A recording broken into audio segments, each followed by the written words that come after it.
Samantala mga kapuso, marami sa ating mga kababayan na lumilikas mula Leyte ang wala pang tiyak na mapupuntahan. Mabuti na lang at may mga pribadong individual at grupo na nagboboluntaryong tumulong sa kanila lakat ng dumarating dito sa Villamor Air Base.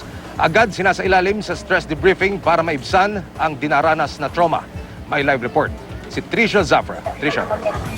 Emil, mga sugatan, may sakit, may edad at mga bata. Ito ang mga prioridad na madala sa Maynila mula Leyte at Samar at mabigyan ng atensyon. Pero kahit walang karamdaman, hindi raw tatanggihan ng Philippine Air Force yung mga kababayan natin kung nais nilang sumakay ng C-130.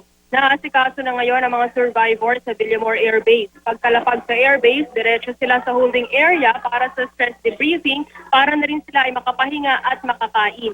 Ang mga bata pinagdodrawing ng volunteer na counselors kanina habang naghihintay ng kanilang sundo. Isa raw paraan ito para mailabas nila yung kanilang mga saloobin.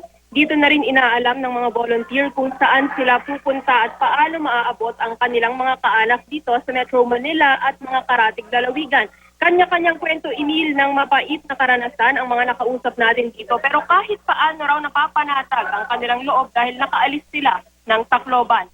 Dahil nga sa sitwasyong ganon, wala silang makain at nagkalat daw ang mga bangkay doon sa lugar. Marami ang kahit hindi tiyak ang pupuntahan na kapagsapalarang sumakay sa C-130. Ayon sa pangkat Emil ng DSWD na nasa Villamor Air Base, pansamantala raw muna nilang dadalhin sa shelters para matulungan ang mga survivor na wala pang naaabot na kaanak. Marami nang nagvoluntaryong tumulong sa mga pribadong sektor at individual. Meron pa nga hindi na nagvolunteer ng kanilang mga personal na sasakyan para maghatid ng mga kababayan natin. Emil? Maraming salamat Tricia Zafra.